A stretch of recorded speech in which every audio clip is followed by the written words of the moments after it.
The biting wind, a relentless sculptor, carved phantom shapes from the dust that danced across the barren earth. You stand, a sentinel of rust and shadow, in the border fence patrol zone at midnight. The chain link, a skeletal ribcage against the bruised indigo sky, hums a low, metallic lament. It stretches into the gloom, an endless scar separating one forgotten place from another, and in its stark geometry, you find a reflection of your own existence.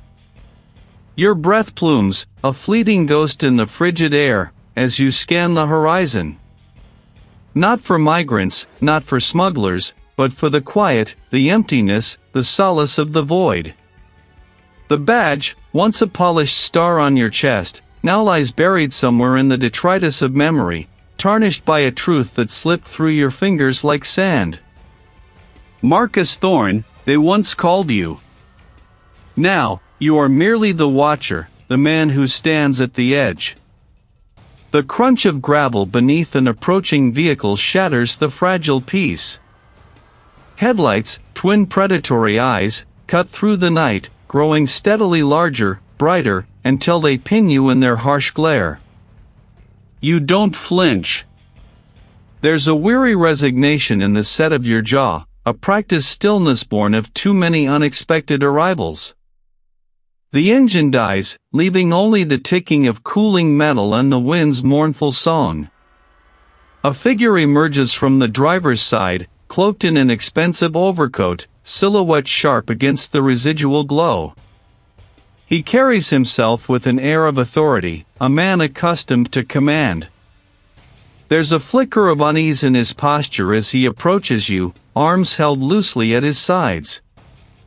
Thorne, he greets, his voice a low thrum against the wind. It's been a long time. You recognize the voice, the cadence.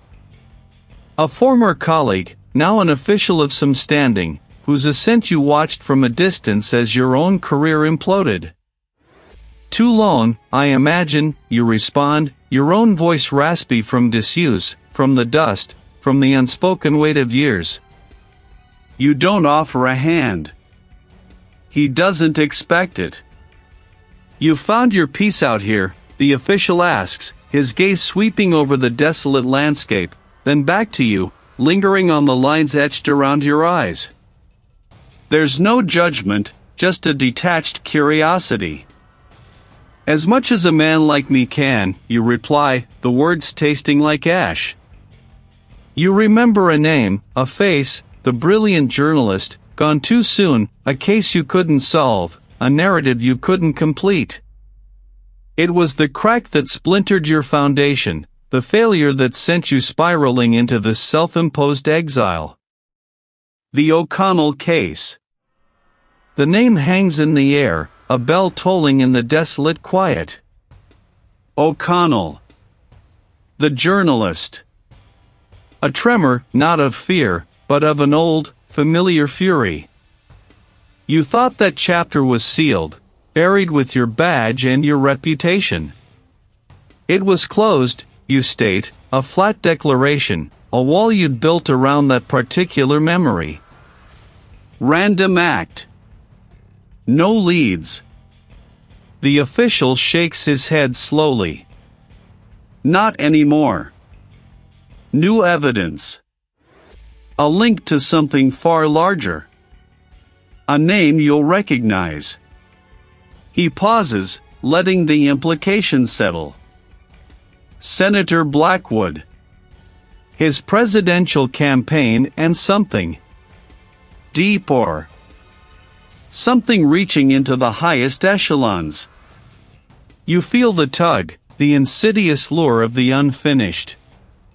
It's a familiar current, pulling you back into the treacherous waters you swore you'd never navigate again. The image of the journalist's vibrant, questioning eyes flashes behind your own. Dismissed. A random act. You never believed it. Not truly. They want me, you ask, a bitter laugh escaping your lips. The disgraced detective? The man who let it all fall apart? They want you, Thorne, the official insists, his voice gaining an edge of urgency. Because you were there. Because you saw something others missed. Because you have nothing left to lose, and everything to gain. He steps closer, pulling a slim, sealed envelope from his inner coat pocket. This contains the initial findings. A reevaluation of the original evidence and an offer. A chance to right the wrongs. The wind whips around you, carrying the scent of dry earth and distant regret. Your gaze falls to the envelope, then to the official's expectant face. Redemption. The word tastes foreign, yet intoxicating. It's a dangerous gamble, a walk back into the fire you barely escaped. But as you look at the stark, imposing lines of the fence, you realize that the cage you've built for yourself is no longer enough. The ghosts demand resolution. And somewhere, beneath the layers of disillusionment, the old, relentless determination of Marcus Thorne begins to stir. The wind, a relentless phantom, tugs at the edges of the envelope, making it dance precariously in the air between you and the official. Your fingers, calloused from years of gripping cold steel and harder truths, twitch. The promise of redemption, a phantom limb you haven't felt in years, throbs with an insistent ache. But the official's gaze is unwavering, a silent challenge mirroring the one in your own weary heart. His uniform, sharp and unyielding even in the gloom, stands in stark contrast to your own rumpled solitude. You see the unspoken question in his eyes, are you still capable? Do you still have the fire? Or perhaps, more accurately, are you desperate enough? You reach out, your hand moving with a slow, deliberate weight, and take the envelope. The paper is crisp, cool beneath your touch. No digital footprint. No one else needs to know about this. It's about a current, escalating threat. The journalist, Elise Albright, was onto something far larger than anyone realized back then. Elise Albright. Her unsolved murder had been the first crack in your polished shield, the case that began your descent. Now, it was being resurrected, a skeletal hand reaching out from the grave. Who is no one else, you ask, your voice rough, and used to such inquiries. The official's lips thin into a grim line. Everyone, Marcus. Especially those you once called colleagues. This is off-book, off-grid. You answer only to me. And to your own conscience. He pauses, his gaze sweeping the desolate landscape, as if searching for unseen listeners. The stakes are higher than a simple badge. They involve the very foundation of trust in this nation. Her death was not random. The words hang in the air, heavy and foreboding. Presidential campaign.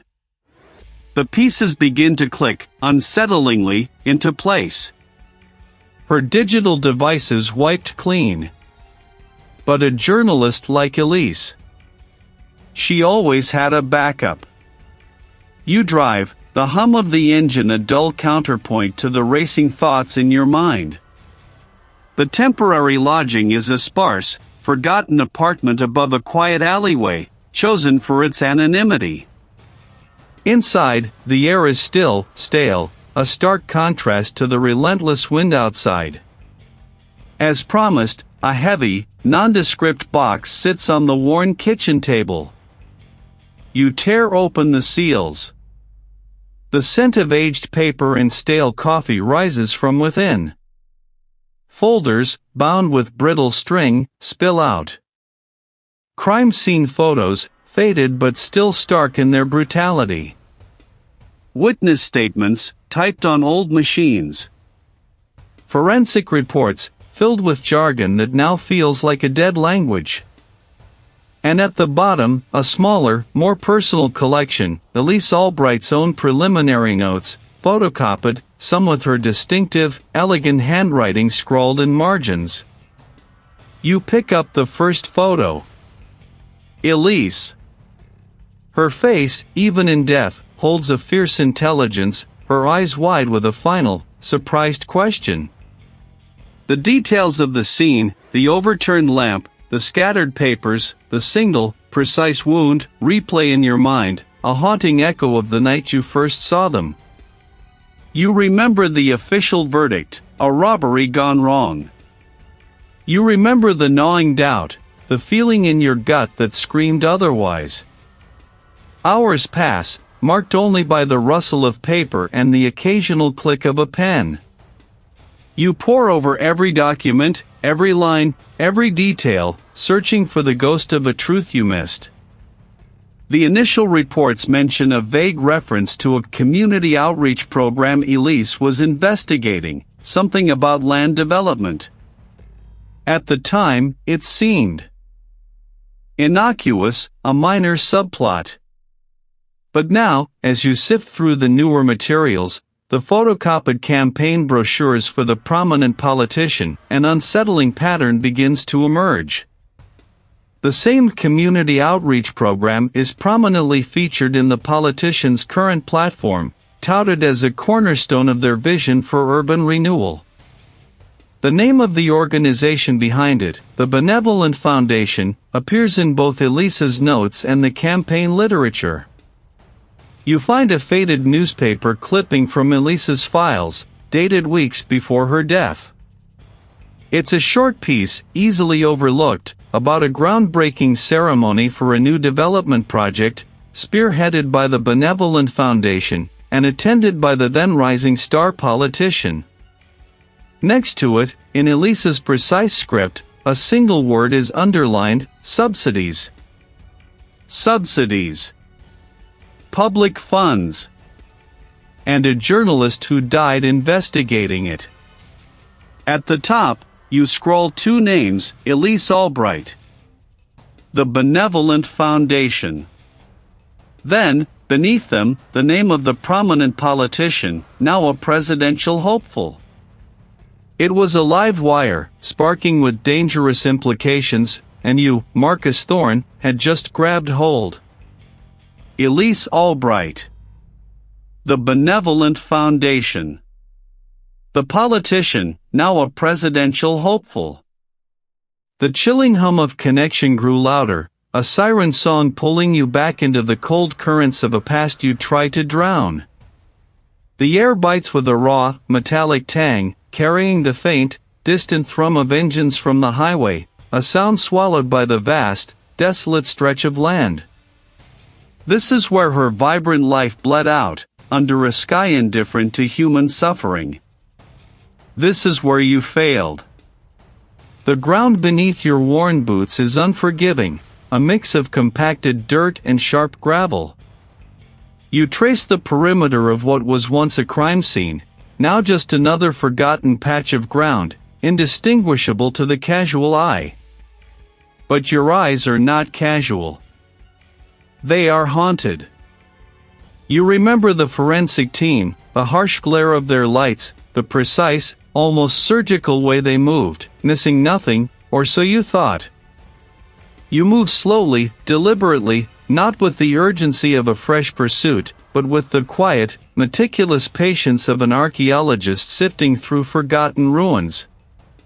Years strip away the obvious, but sometimes, the earth yields a secret, a final, desperate message. Your gaze catches on a small, almost imperceptible glint beneath a tangle of thorny scrub, close to where her body was found. It's too deep for a casual passerby to see, too small to have been picked up by the initial sweep. You dig with a thumbnail, then with the blunt edge of an old penknife, carefully dislodging the compacted dirt.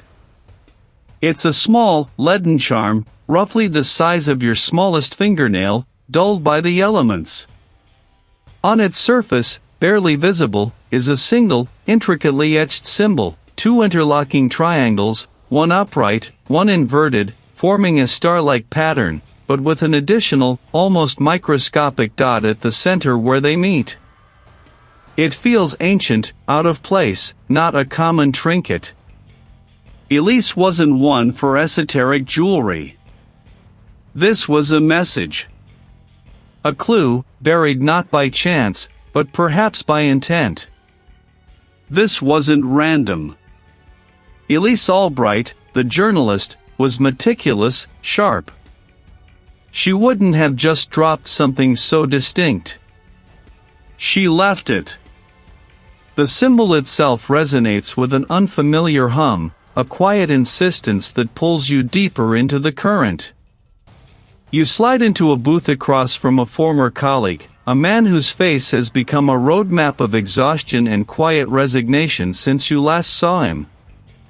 He was a patrol officer then, one of the first responders on the Albright scene.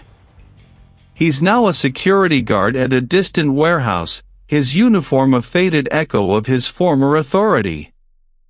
"Marcus," he says. His voice a low rumble, devoid of surprise. "Heard you were sniffing around." He doesn't meet your gaze directly, instead focusing on the condensation beating on his water glass. "Just tying up loose ends." You reply, the lie tasting like ash. "Elise Albright. Any new thoughts on that night?" "Anything." You remembered later? A face, a car, a detail that seemed off? He takes a slow, deliberate sip of his coffee, his eyes finally flickering to yours, but only for a moment. "It was a cut-and-dry mugging, Marcus." That's what the brass said. Random. Tragic. End of story. His tone is flat, rehearsed. "But you were there," you press, leaning forward slightly. "You saw the scene. Did it feel random to you?" Elise wasn't carrying much. No expensive watch, no wallet full of cash. Just her recorder and a notepad. A muscle twitches in his jaw. He sets his cup down with a soft click. "Look, Marcus. Some stories, they're best left buried. They got roots that run deep. And nobody's going to be there to pull you out this time." The veiled thread hangs in the stale air, thick as the diner's grease. Elise was close. Too close. And you, Marcus Thorne, are walking directly into their path. The stale air of the diner still clings to you, a greasy shroud. The former officer's eyes, wide with a fear that tasted of old copper, haunt the edges of your vision. His silence, a louder admission than any confession, echoes in the space where the interlocking tri-symbol now burns, a brand against the inside of your eyelids. He knows. Or he knows of. Something immense, something with tendrils that reach into the very foundations of power, strong enough to muzzle a man who once swore to uphold the law. You push through the swinging door, the chime a brittle sound against the thrum of your pulse. The city hums its indifferent lullaby as you navigate the familiar streets, your mind a whirlwind of fragmented data. Back in the sparse quiet of your makeshift office, the glow of the monitor paints your face in an anemic light. The journalist's files, meticulously organized, lie spread across the scarred desk. You need to find the thread, the sinew that binds the politician's ambition to the former officer's terror, and the journalist's untimely end. Your fingers dance across the keyboard, searching for any mention of symbols, obscure organizations, or unusual corporate entities within the journalist's extensive research notes. You sift through financial reports, campaign donations, and the labyrinthine network of shell companies the journalist had painstakingly unraveled. And then, it appears.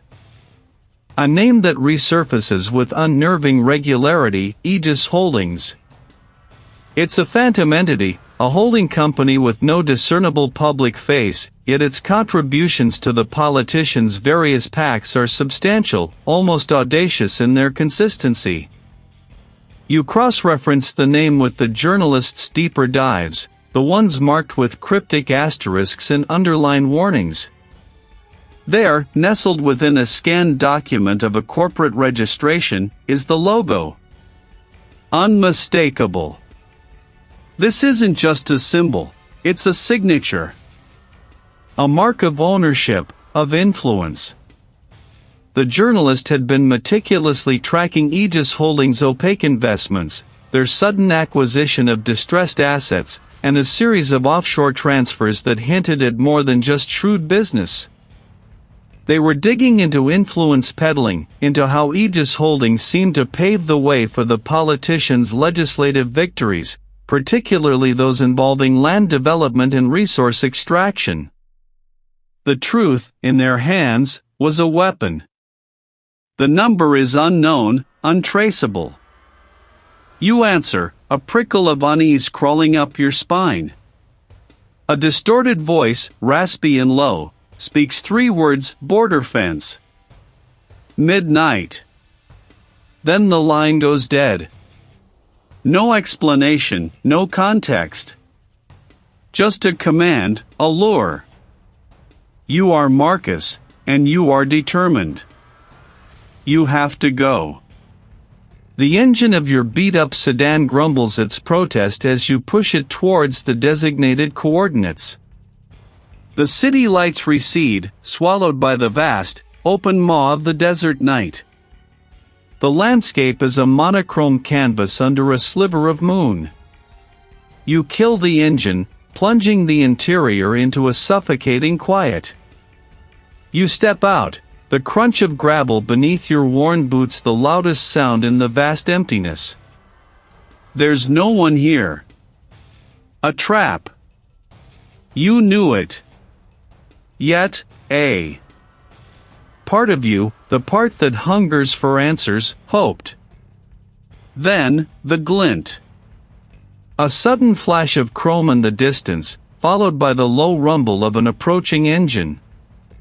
Not a patrol vehicle. It appears from behind a low ridge, a black sedan, its headlights off, a predator moving with silent intent. Your instincts, dulled but not dead, scream. You don't hesitate. You dive, a desperate lunge towards the meager cover of a large, gnarled mesquite bush. The air ripples with the displaced force of its passage. It brakes sharply, tires spitting gravel, then reverses, its intent undeniable. This isn't intimidation. This is elimination. From the driver's side, a figure emerges, tall and indistinct in the gloom, a silhouette against the distant, hazy glow of a border town. A second figure exits the passenger side, moving with an unnerving economy of motion. They are not here to talk. You scramble further into the thorny embrace of the bush, the sharp spines tearing at your jacket, drawing thin lines of crimson on your skin. Your hand instinctively goes to the worn grip of the old service pistol you keep tucked away, a relic of a life you thought you'd left behind. You can hear their breathing, slow and steady. They are professionals. You are Marcus, a disgraced detective, alone in the middle of nowhere, hunted by an unseen force whose symbol you now recognize. You calculate your odds. 2 against 1, in the open. Not good. Your eyes scan the terrain, searching for an exit, a weakness, anything. The fence. It's too high, too secure. But further down, a section looks older, possibly less maintained. A long shot, but your only shot. Not a pistol, but something longer, more deliberate. A rifle. You don't wait.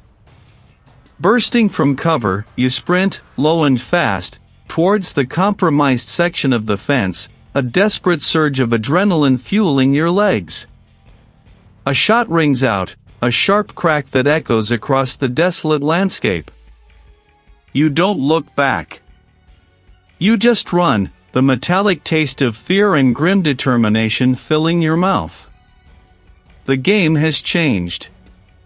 And you, Marcus, are their prey. His silence, a louder admission than any confession, echoes in the space where the interlocking tri-symbol now burns, a brand against the backdrop of your thoughts. It is a knot in the thread of your past, tugging at something just out of reach, something familiar and yet terrifyingly new.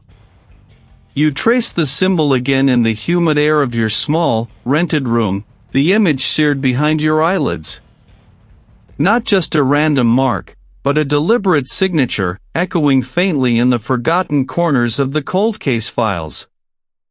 The journalist, brilliant and fearless, had been digging into something vast, something with tendrils reaching further than you had ever dared to imagine. And now, this symbol, this silent shout from the past, demands your attention. You gather your sparse gear, a worn flashlight, a digital camera, a small pry bar. The drive is a monotonous hum of tires on asphalt, the city lights receding into a distant shimmer. The paved roads give way to cracked tarmac, then to gravel, and finally to a barely discernible dirt track that winds through scrubland. You park the battered sedan behind a cluster of skeletal mesquite trees, plunging the area into deeper obscurity. Then, you are walking, the crunch of your boots on loose stones the only sound in the vast quiet. The fence itself is a hulking silhouette against the faint glow of distant lights on the other side. A skeletal barrier, rusted and scarred, stretching into the gloom, its barbed wire coils glinting faintly like serpent scales. Patrol roads, barely wider than footpaths, snake alongside the fence, overgrown in places, pockmarked with old tire tracks in others. The journalist's notes had mentioned a specific section, a derelict shack used as a makeshift hideout, a place of quiet observation. You remember dismissing it as an overly dramatic flourish, a young reporter's attempt to inject intrigue. Now, the interlocking tri-symbol screams otherwise. You find the shack, a leaning structure of corrugated metal and rotting wood, almost swallowed by thorny bushes. Its single window, long since shattered, stares out like a vacant eye socket. Pushing through the warped door, you step inside. The air is thick with dust and the scent of decay. Your flashlight beam paints a tableau of desolation, overturned crates, a makeshift table fashioned from an old cable spool, the floor littered with debris. But in the corner, half hidden beneath a collapsed shelf, something catches your eye. You kneel, brushing away years of grime and detritus. It's a small, wooden box, crudely made, but surprisingly intact. Your fingers trace the surface, feeling the rough grain of the wood. And there, carved with a careful, almost artistic hand, is the interlocking tri-symbol. Your breath hitches. This is it. With a grunt of effort, you pry open the lid. Inside, nestled among faded newspaper clippings and a few spent shell casings, is a small, leather-bound notebook. It's old, its cover scuffed, its pages yellowed. Marcus Thorne. Your own name. Not just a general reference to an investigation you led, but a specific, intimate inscription. Below it, a single, underlined sentence, he missed it. Or he chose to. Your mind reels. The journalist had known you. Had been observing you. This notebook, this hidden message, was meant for you. But it's the next page that shatters your composure. A photograph, faded but unmistakable. A younger version of yourself, standing next to a colleague, a fellow detective from the precinct. The colleague, a man you trusted implicitly, a man whose judgment you had always respected, holds a file. And in his other hand, barely visible, is a small, wooden carving. An interlocking tri-symbol.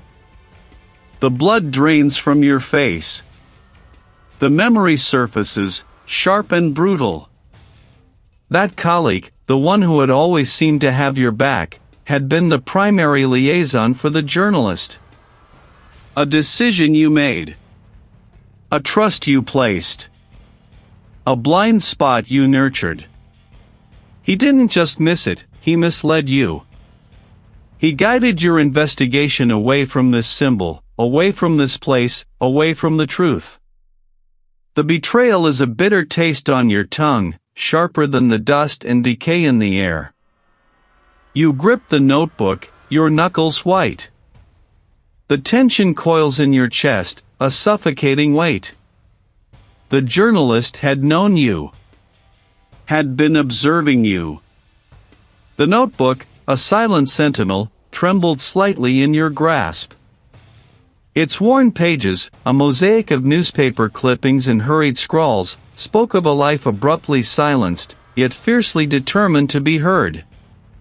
The articles about the original cold case, the relentless pressure from the precinct, the eventual, crushing weight of your failure. There was a rhythm to the seemingly random underlines, a pattern in the marginalia. A sequence of page numbers, each pointing to a single, circled word, began to emerge. You followed the thread, your finger tracing the ink, your breath held captive in the cold air of your small sanctuary. Beneath. The. Rusted. Sentinel. Where. The. Wire. Hums. At. Its. Lowest. The rusted sentinel. The wire hum. A border fence. A rendezvous point, perhaps, or the location of a final, desperate cache. You had dismissed their inquiries, had been too lost in your own spiraling shame to see the warning signs.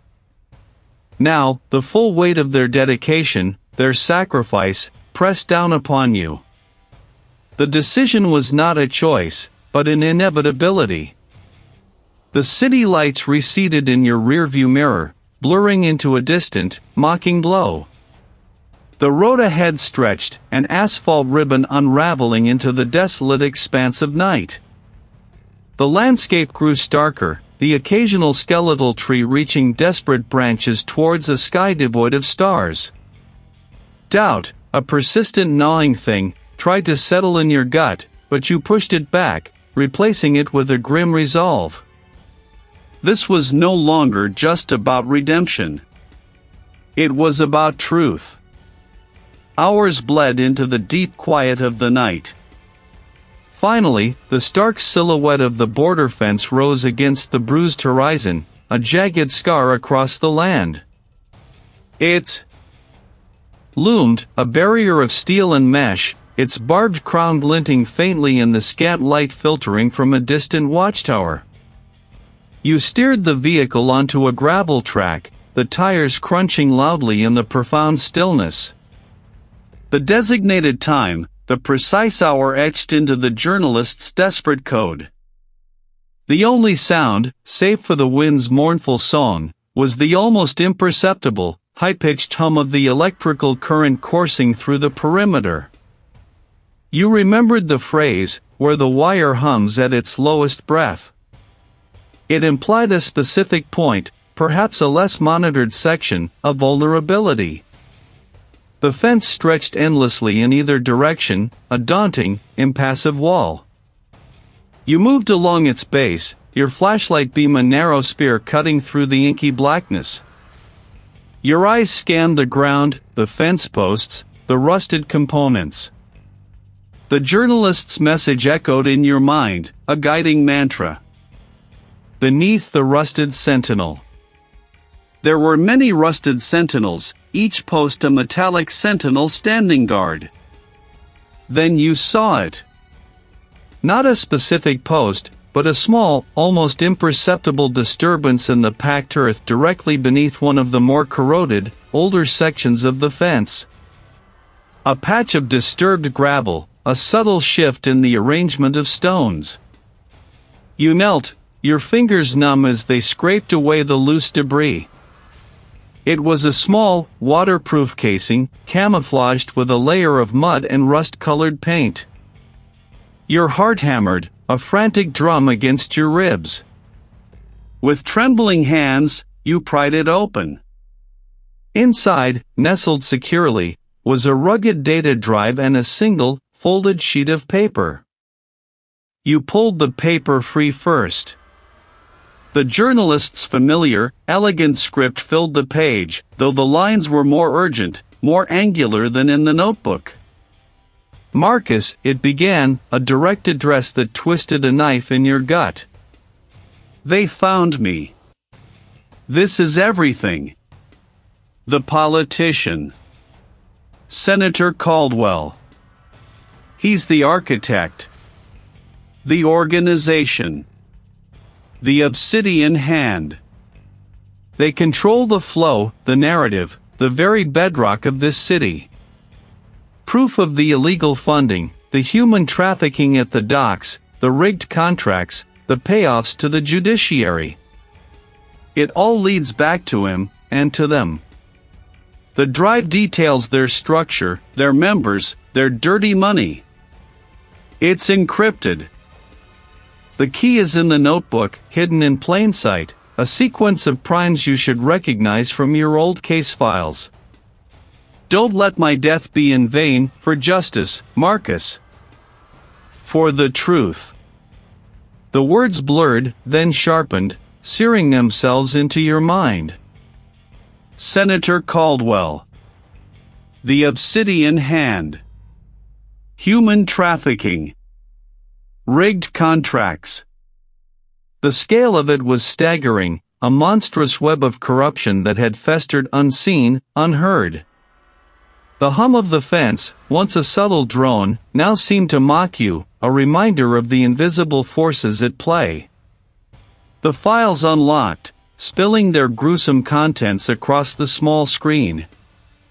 Financial ledgers intertwine with coded communications, surveillance reports detailing clandestine meetings, shell companies funneling vast sums. It was a calculated silencing, a surgical strike by an enemy embedded so deeply, so thoroughly, that their tendrils reached into every pillar of society.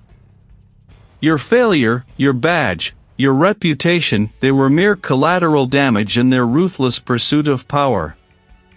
The weight of the evidence, the sheer audacity of the conspiracy, was a burden, yet it was also a shield.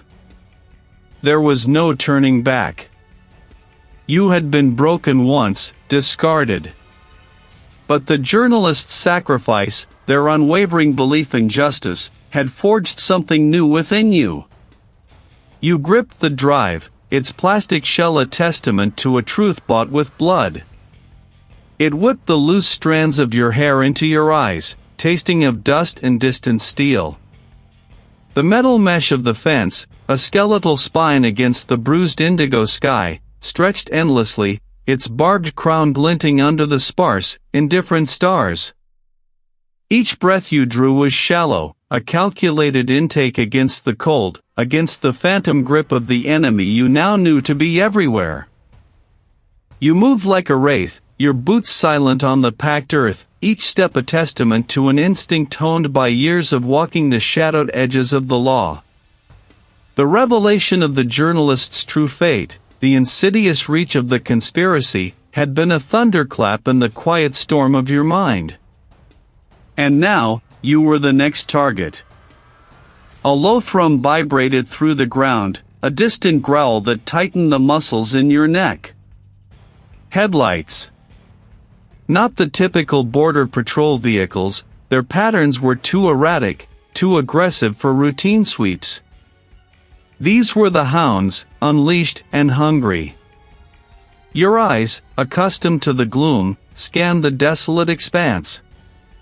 To your left, a gnarled mesquite bush offered scant cover. To your right, only the vast, unforgiving plain. You began to scale it, the rough wire biting into your gloved palms, each rung a precarious step towards an uncertain future.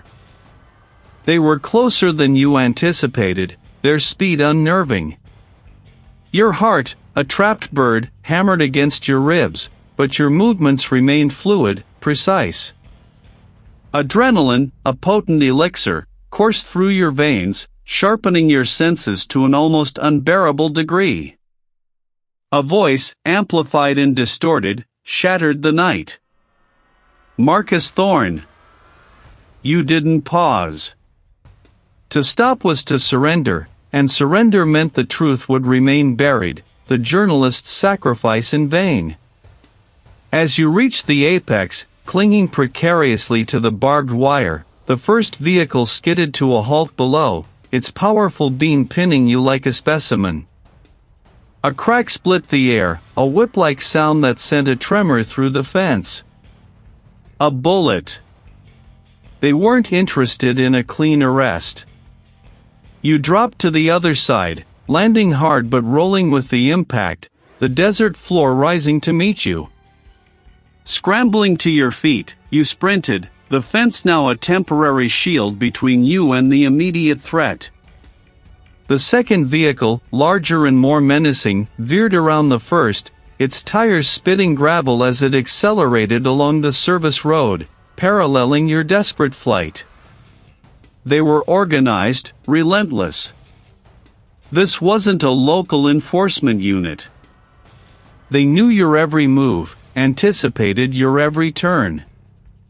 Your mind raced, piecing together fragments. Your limited ally, the old intelligence officer, had warned you of their reach, but you hadn't truly grasped the depth of their infiltration until now. As you ran, a glint of metal caught your eye near a discarded oil drum. A small, sleek device, no larger than your thumb, lay half buried in the sand. It wasn't a phone. It was a communication relay, a sophisticated piece of equipment. Its passengers, two hulking figures, aimed their weapons. Another barrage of shots tore through the air, splintering the brittle wood above your head. Peeking through the sparse foliage, you saw one of the enforcers, a man with a shaved head and a brutal, efficient gait, drop something as he moved to flank your position. It was another device, identical to the one you clutched. He didn't notice its fall, too focused on the hunt. This wasn't a mistake, it was a trail of breadcrumbs, perhaps deliberately left, or a sign of frantic haste. You pressed yourself deeper into the meager cover, your breath coming in ragged gasps, the dust stinging your eyes. The SUV's engine roared, its tires spinning as it tried to gain purchase in the loose sand. This was your chance. You burst from cover, not away from the SUV, but towards the fence again, moving at an angle that put the vehicle between you and the enforcers on foot. They shouted, their commands lost in the wind and the engine's growl. The vehicle was too close, too powerful. You had to disappear. Then, a stroke of grim fortune. A small, dilapidated shack, barely more than a lean-to for forgotten equipment, appeared ahead. It was a ghost structure, an echo of some past border activity. You didn't hesitate, throwing yourself through its flimsy door, the rotten wood splintering around you. Inside, the air was thick with the scent of decay and rust. Footsteps crunched outside, growing closer. Clutching the retrieved communication device, you risked a glance at its small, illuminated screen. It was active. And the memory. Not a person, but something else. Something vital, something they were moving, something connected to the politician and his campaign, right here, right now, at the border.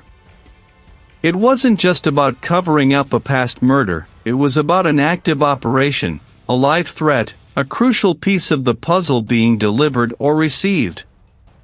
This wasn't just a conspiracy, it was a living, breathing entity, its tendrils extending to this desolate stretch of land. The doorknob rattled. They were coming. You had the truth, or at least, a critical piece of it. Now, you just had to survive to tell it. The precipice of your understanding. The pieces, scattered for years, now coalesce with brutal precision. You remember the journalist's meticulous habits, the paranoia that bordered on prescience. They spoke of a dead drop, a secure location where the final, damning truth would reside if anything ever happened.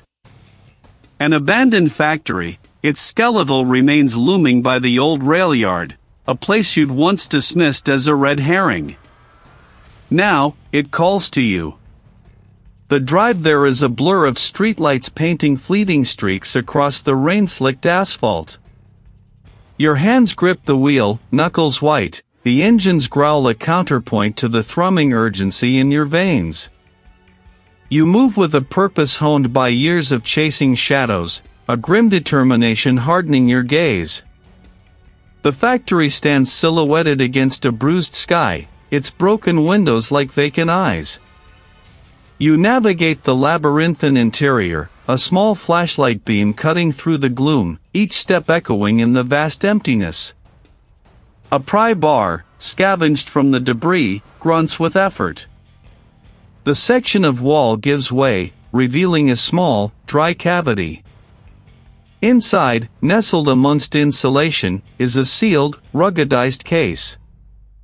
It's heavy, dense with secrets.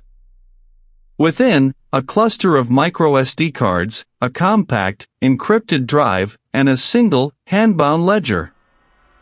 The memory. The journalist's final, desperate act of defiance. The encryption holds for a tense eternity, a digital lock on a Pandora's box. Then, with a soft click, it yields. The screen blossoms with a cascade of data. Financial records, shell corporations, offshore accounts, all meticulously detailed, all flowing into a single, vast network. Coded communications reveal command structures, directives, and veiled threats. You see the politician's name, not as the architect, but as a key beneficiary, a pawn moved into position. The journalist's murder, once a random street crime, is laid bare as a calculated silencing, ordered to prevent this very information from seeing the light. Then, a name. Repeated across multiple documents, signed on various directives, linked to every major financial artery of the conspiracy. A name that makes your breath catch, a name you know, a name that sends a shiver down your spine not of fear, but of profound, terrible understanding. Kingmaker. The politician's campaign manager. The smooth-talking strategist, the public face of unwavering loyalty. The man who orchestrated everything, from the backroom deals to the journalist's untimely end. His motive, etched in the ledger's meticulous entries, is power, absolute and unyielding, achieved through financial dominance and political manipulation. The evidence is undeniable, irrefutable. It connects the dots from the journalist's first investigation to the politician's current ascent, proving a vast, insidious network of influence and control. It's enough. More than enough. But you can't just release it. Kingmaker's reach is too deep, his resources too vast.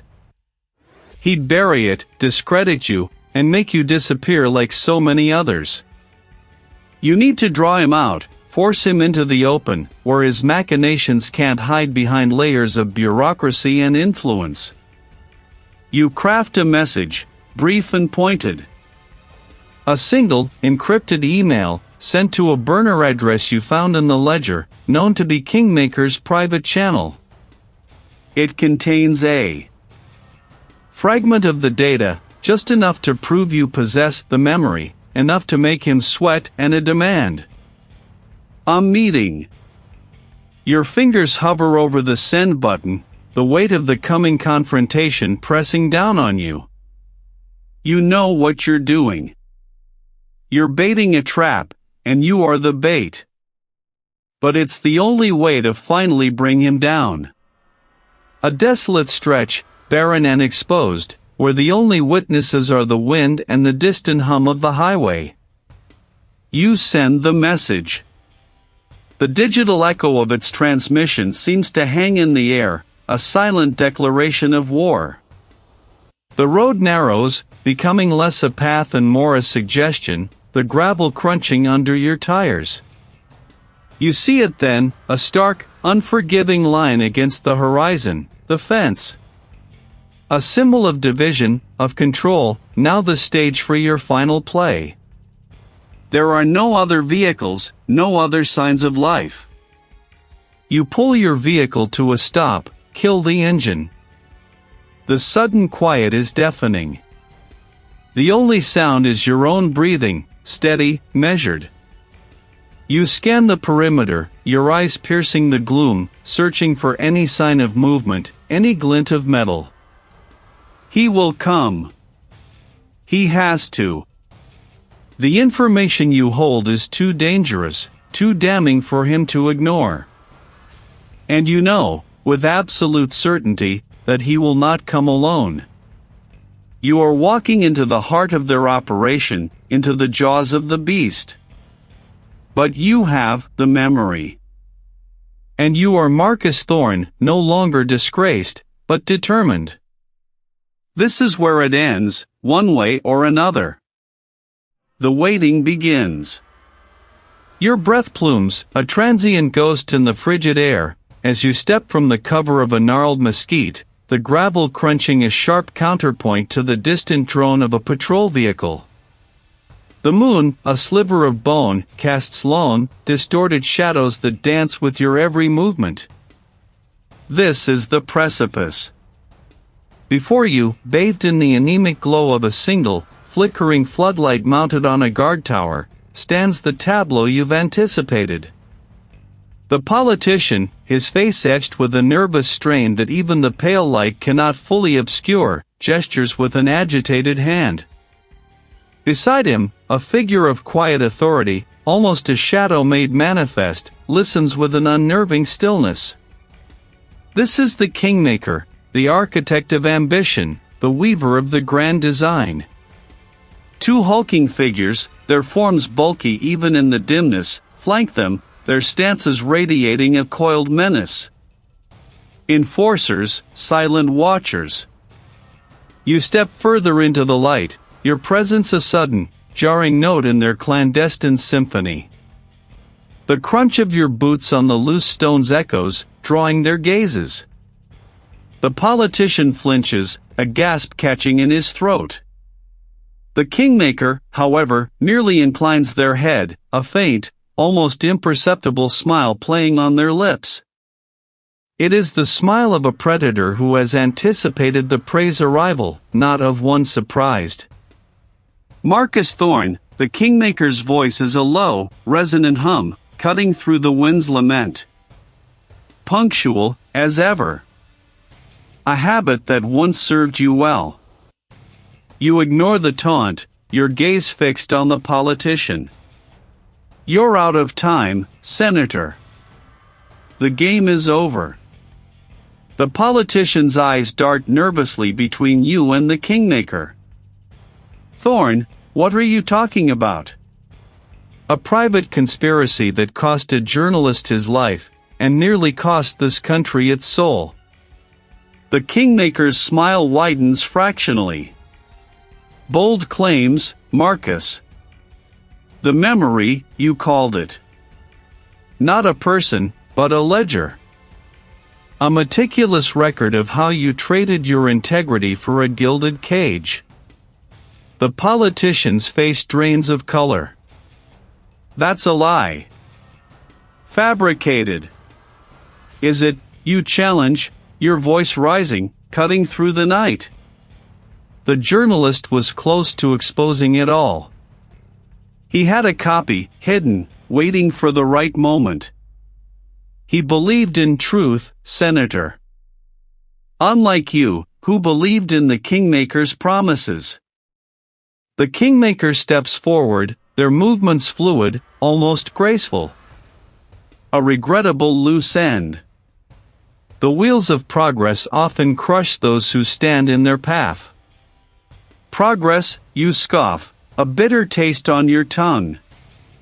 Or unchecked ambition. The journalist wasn't a loose end. He was a threat to your carefully constructed empire.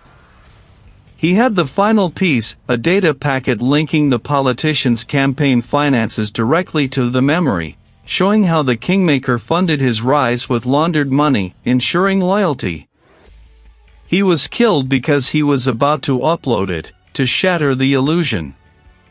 The politician clenches his fists, his body trembling. He was a zealot. He would have destroyed everything. He would have brought transparency, you correct him, your voice sharp. He would have shown the public that their choices were not their own. Orchestrated by this puppet master. You gesture to the Kingmaker. He would have revealed how the journalist discovered the memory hidden in a seemingly innocuous campaign donation database, cross-referencing shell corporations that all led back to a single, untraceable offshore account. You anticipate the move, having studied their type for years. You pivot, using the momentum of his lunge against him, sending him stumbling past you towards the fence. The other, faster, aims a punch at your jaw. You duck, feeling the rush of air as his fist whistles past your ear. This isn't just about survival, it's about broadcasting the truth. You spin, pulling the hard drive from your pocket, a small, black rectangle against the pale moonlight. You want the memory, you shout, holding it aloft. It's already out there. A lie, a calculated gamble. But it buys you precious seconds. The Kingmaker's gaze narrows, a venomous intensity. The journalist made sure of it. You continue, your voice ringing with a conviction you pray holds true. He sent it to a secure dead drop. Everything to gain for justice? The enforcers hesitate, looking to the Kingmaker for instruction. The weight of your words hangs heavy in the air, a tangible thing. The politician, seeing his carefully constructed world crumbling, lets out a strangled cry. Suddenly, a distant siren wails, a faint, growing sound against the desolate landscape. A patrol car, perhaps, drawn by the commotion or a prearranged signal. You had sent an anonymous tip, a calculated risk, hoping it would arrive at the opportune moment. The Kingmaker curses under their breath, their gaze flicking from you to the approaching lights. This isn't over, Thorne, they hiss. A promise of future retribution in their tone. You have merely delayed the inevitable. With a final, withering look, they turn. Indifferent night. The politician, abandoned, stands frozen, his face a canvas of despair and fear, illuminated by the rapidly approaching headlights. The truth is out there, or it will be. And the fight, has only just begun. Headlights, brutal and unyielding, spill over the landscape, chasing away the nuanced shades of gloom. The vehicles, 2 patrol cruisers and an unmarked sedan, slide to a halt, their tires spitting gravel. Doors burst open, figures in dark uniforms spilling out, their movements sharp and practiced. They converge on the politician, who stands utterly motionless, a monument to despair, bathed in the harsh, unforgiving light. A lead detective, a familiar face from your past, steps forward, his voice cutting through the night's thin skin. "Sir, we have a warrant for your arrest." The words hang heavy, a death knell in the stark emptiness. The politician offers no resistance, his hands rising slowly, as if burdened by invisible weights. He is cuffed, the metallic click echoing, a sound both final and deeply satisfying. You observe the scene with a detached intensity, your breath held, every muscle coiled. The detective's gloved fingers carefully retrieve a small object from the dusty ground. The very symbol that had haunted your dreams, the one dismissed by others as a mere doodle, now lies undeniable in the detective's palm. A gasp, quiet and sharp, escapes your lips. This is it. The undeniable, physical link. The detective's gaze, sharp and assessing, sweeps the perimeter, lingering for a fraction of a second on your hidden position. You freeze, a predator suddenly aware of another's presence. Or merely professional diligence? You cannot tell. The politician is led away, a broken man shuffling towards an unknown future. The cruisers pull out, their red and blue lights painting the border fence in fleeting, grotesque strokes. The unmarked sedan follows, the detective holding the signet ring in a clear evidence bag, his face grim. You remain, a ghost among the mesquite, the raw taste of victory mingling with a profound weariness. The public reaction will be a wildfire, consuming everything in its path. Your name, Marcus Thorne, will not be among the headlines, not yet. This redemption, this hard-won justice, is a solitary burden, a private reckoning.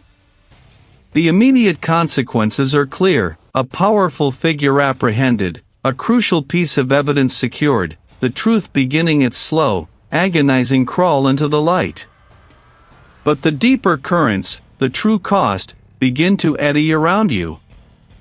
They will adapt, retaliate, their reach far exceeding the confines of this desolate borderland.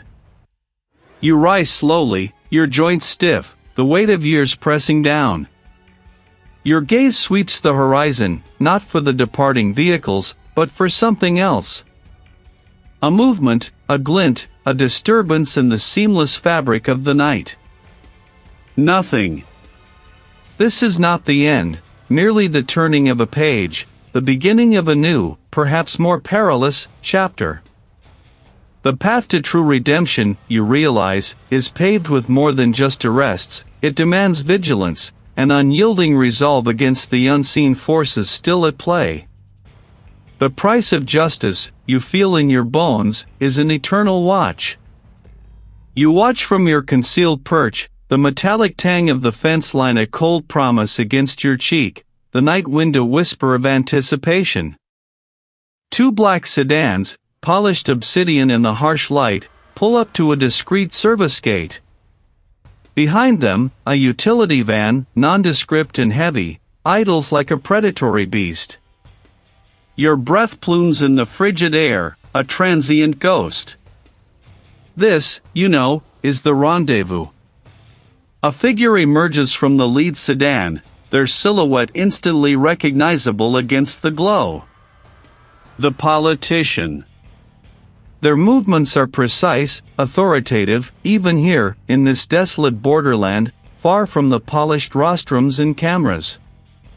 A second figure, less imposing but radiating an icy competence, steps from the other sedan.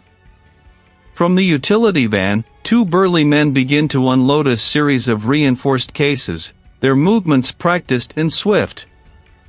You had gambled everything on this moment. You hear the faint crunch of boots on gravel, the low murmur of voices carried on the wind, too indistinct to decipher, yet charged with the weight of illicit exchange. The federal investigator, their team positioned, waiting for your signal, for the undeniable evidence to emerge. The cases are opened. Not with a flourish, but with a stark, brutal efficiency. Inside, you see the gleam of bundled currency, stacks of bills reflecting the harsh headlights like scales of a serpent. But it is not the money that holds your gaze. A ledger, digital and undeniable, detailing every transaction, every payoff, every name involved in the vast web of corruption. This was it. The journalist had been closing in on this very exchange, this very ledger, this very network. Their death, once dismissed as a random act of violence, now screamed as a calculated assassination, a desperate measure to protect the presidential campaign from crumbling under the weight of its own venality. A hand gestures. The politician nods, a curt, almost imperceptible movement. The enforcer steps forward, reaching for one of the drives. This is your moment. In an instant, the night explodes. Floodlights erupt from hidden positions, bathing the entire scene in an inescapable glare. Chaos erupts at the gate. The politician's security detail scrambles, shouts echoing, but they are outmaneuvered, outmatched. The politician's face, usually a mask of practiced charm, contorts in a flicker of pure, unadulterated panic as the agents close in. The enforcer, ever calculating, makes a desperate dash for the utility van, the data drive still clutched in their hand. Your years of instinct, honed by grit and failure, propel you. You intercept the enforcer's path, a sudden, solid obstacle. The impact is jarring, breath-stealing. You grapple in the sudden, brutal intimacy of a struggle. The weight of the data drives a heavy presence between you. The enforcer lets out a frustrated snarl, but an agent is already there, cuffing them, pulling them away. You hand the drives to the federal investigator, their gaze meeting yours, a silent acknowledgement passing between you. No words are needed. The evidence is secured. The truth, undeniable and irrefutable, is now in the hands of justice. You watch the politician, now flanked by federal agents, their face a canvas of disbelief and fury. Their empire, built on lies and blood, is crumbling. You step back, fading slightly into the periphery, letting the machinery of justice take over. The image of the journalist, their vibrant spirit extinguished too soon, rises in your mind. A quiet victory. Not a resurrection, but a reckoning. The badge, the uniform, the reputation, they are gone, perhaps forever. But the weight of Marcus Thorne's failure, the spectral hand that had choked your every breath, finally loosens its grip. Not everything is resolved. The fight for true justice is an endless, grinding war. But you have struck a blow, a significant one. The federal investigator approaches you, a look of profound respect in their eyes. "Thorne," they say, their voice low, "you did good." You nod, a quiet sense of purpose settling deep within you. The path ahead is uncertain, a landscape unmapped. There will be no fanfare, no parades. Just the quiet satisfaction of a debt repaid, a wrong righted.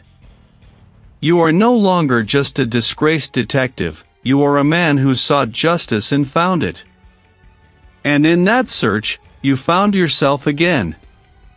The air still bites, but the future, for the first time in a long time, feels less like a burden and more like an open road, stretching out beneath a vast, indifferent sky.